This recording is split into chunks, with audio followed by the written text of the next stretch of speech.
first thing, whenever you look, you collect information and supply fuel for the inner restlessness. Second thing, that restlessness expresses itself through your eyes. Just by look, you can reduce beings into matter. Whenever you look at something with an intention of exploiting it, some person or some product,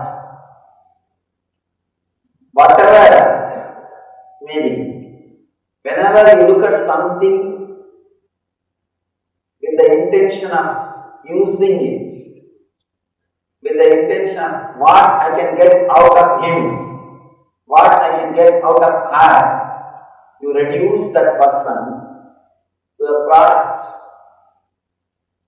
You reduce that person into a matter. If you can look at a matter without having any intention to exploit or use, you can raise even that matter to the level of spirit. These two ideas, if you can understand these two ideas, you will be able to relate to this sutra. Whenever you look at somebody with a lust, you reduce that person into a matter. That is why whenever somebody looks at you with a lust, immediately you feel you are disrespected, you are abused. Women have that deep intuition. They know what far he is looking and where he is looking. Because they have to protect themselves. They are so sharp. Intuitively, they know the purpose just with one glance or just one look. They know the purpose. Whenever somebody looks at you as object of enjoyment, you feel you are disrespected because he is reducing you as an object. He is reducing you as a product of utility, as a utility object. You are no more a being, you are no more a human being. He is planning how to exploit what I can get out of him or her, what I can have from her. You know, whenever somebody looks at you with the wrong intention to use you, you feel you are disrespected, you are abused. Whenever you look at somebody with the feeling what I can do for that person, what I can give, how can I add something to his life or to her life, you are making that person as spirit, you are respecting that person as a human being. But whenever you look with the intention of having something from her or him, using that person for some purpose, be very clear, you are reducing him or her as a matter. Look plays a major role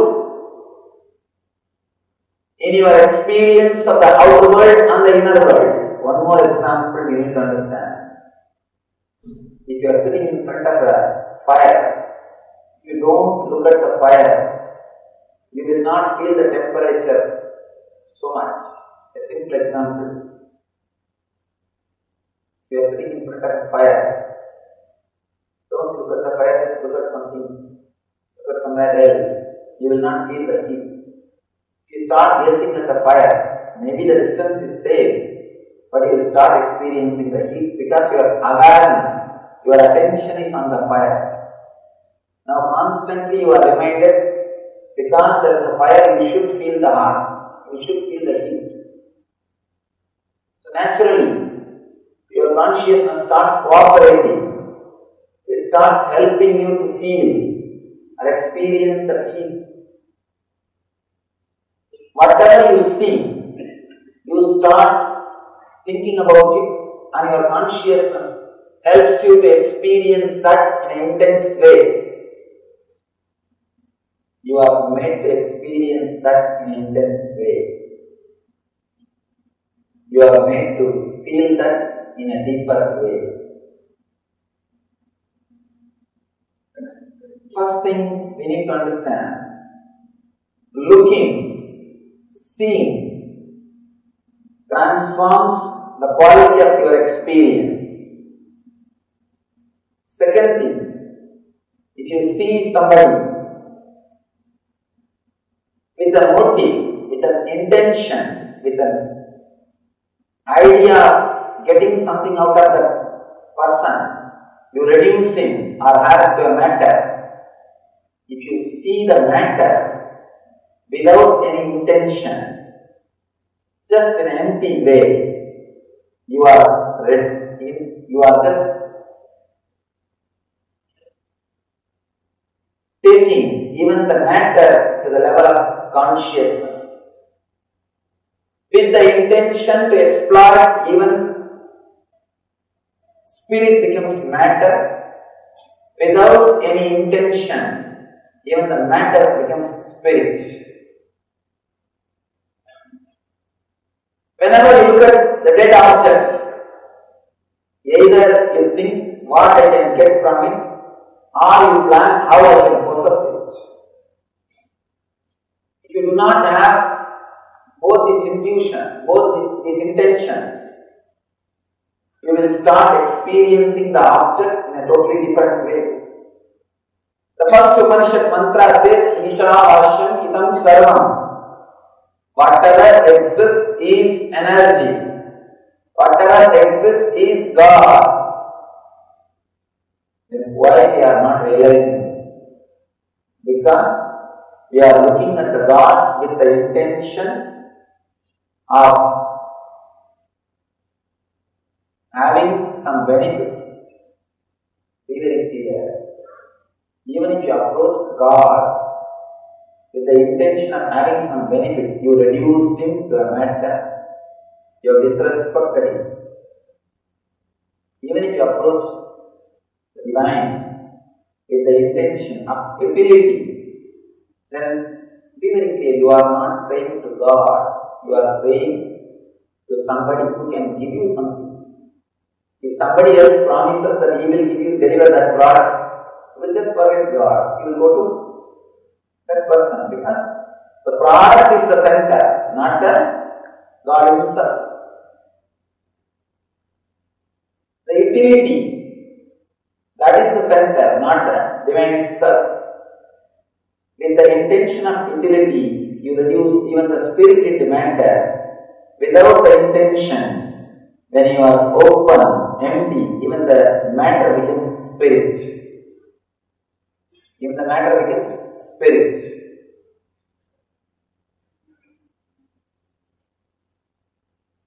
There is a deep research in the inner consciousness was happening in the Vedic time.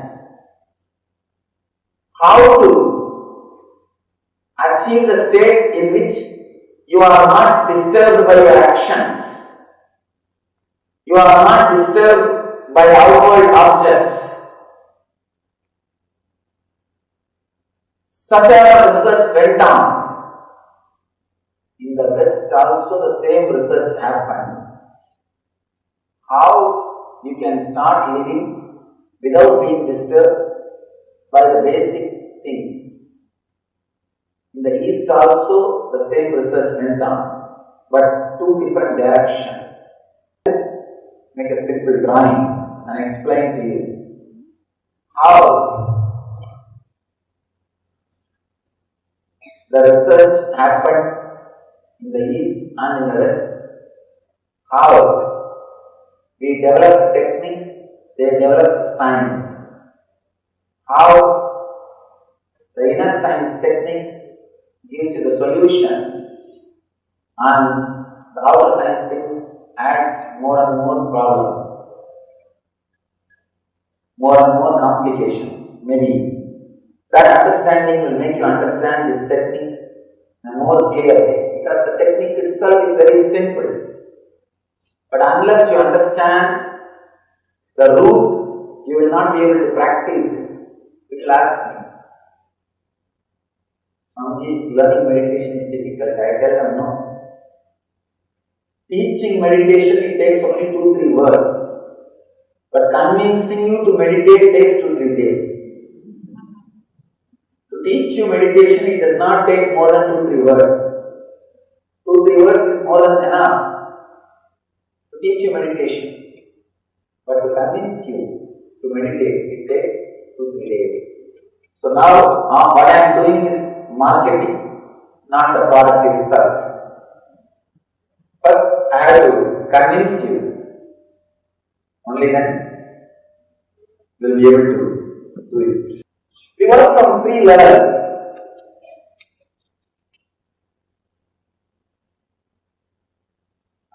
Super conscious.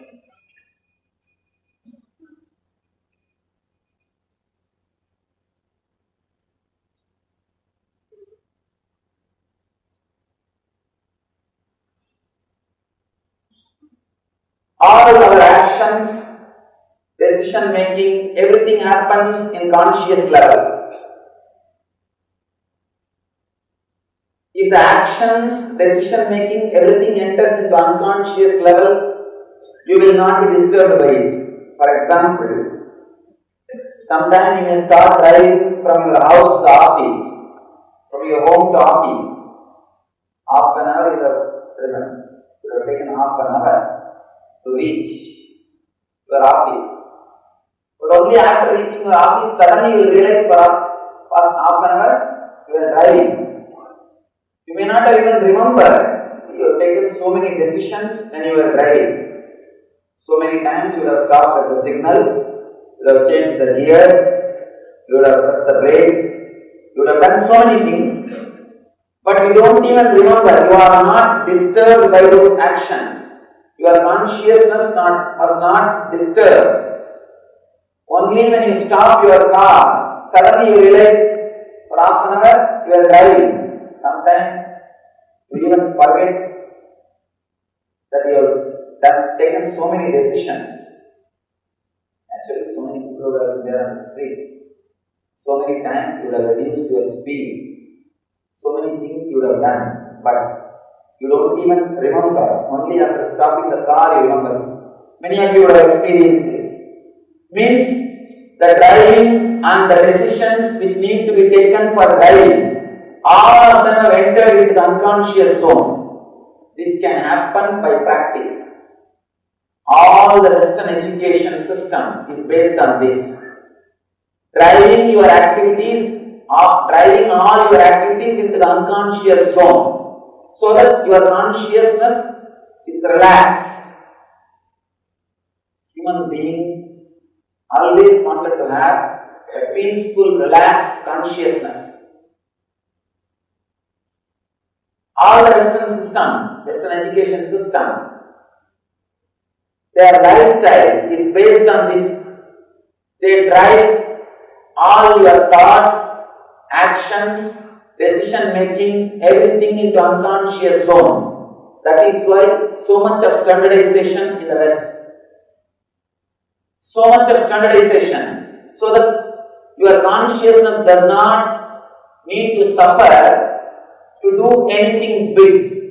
You do not have to take many decisions to do anything big. That is why so much of standardization. Science is always towards the standardization, because that pushes everything, all your decision making, everything into unconscious zone. Your consciousness will be peaceful, relaxed.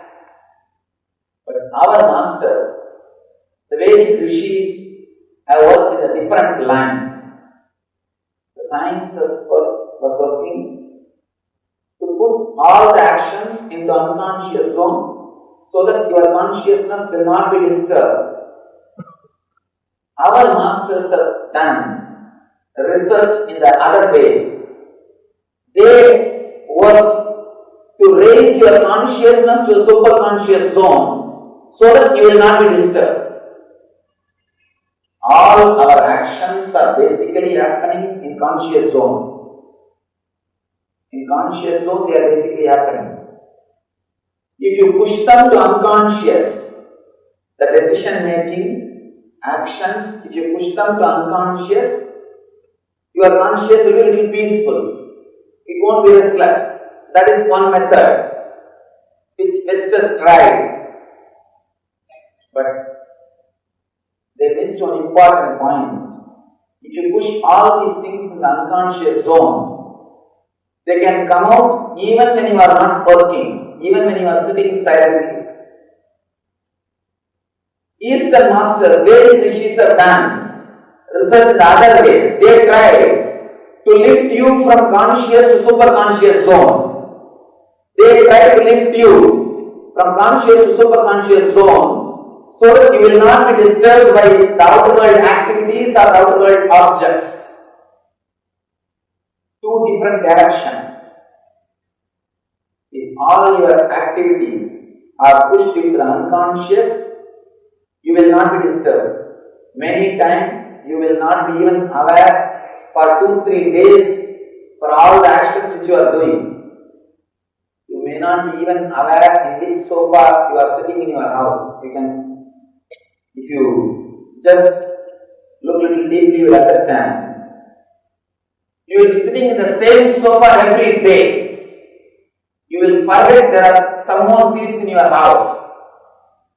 Practically, you will be using the same way in your house. If you see what all the portions you are using in your house, actually, if you bend your leg and ask you to walk, it will only, then you will be able to understand. You are using only one part of your house. You may not be even using all the sofas in the hall. Because whenever the decisions and things are standardized, your consciousness does not suffer. So you always tend to standardize things. You always tend to push the things into unconscious. Pushing things into unconscious is what we call training. Training means pushing them into unconscious so that you can do that activity and use your consciousness to do something else. Your trained driver means you can drive and your mind can be doing something else. That is what we mean by the word trained driver. That is what we mean by the word trained person. Any training pushes your decision making into unconsciousness, so that your consciousness will be completely available to you. It will be available for you to do whatever you want. Here, our masters have tried in a totally different way. They tried in the other direction. Instead of pushing your thoughts, decision making, activities into unconscious, they tried to elevate you to superconscious, so that you will be constantly experiencing that peace, even if all activities are happening inside your being. Pushing all your thoughts, plans, decision making, everything into unconscious is called pravritti. Pushing yourself into superconsciousness is called nivritti. In Sanskrit, we have two words, pravritti and nivritti. Pushing them to unconscious is pravritti. Pushing them to superconscious is nivritti. This technique is technique to push you into superconsciousness. This technique is technique to help you to enter into a zone where you will not be disturbed even if you take thousands of decisions every day. Even if you are working constantly every day. Even if you are surrounded by so many different objects every day. The purpose of the whole spirituality is to make you live in peace, even if you are surrounded by many activities or the objects. The search or the seeking to make you feel comfortable, to make you feel peaceful, even amidst too many activities, even when you are surrounded by too many objects, happened in two different directions. One, making all your thoughts, decision making into unconscious. If you are trained for something, you can go on doing the same thing, but your mind will be available to you to do something else. The initial level, when you start driving, you will not be able to do everything. If you do, then you will not be able to do anything.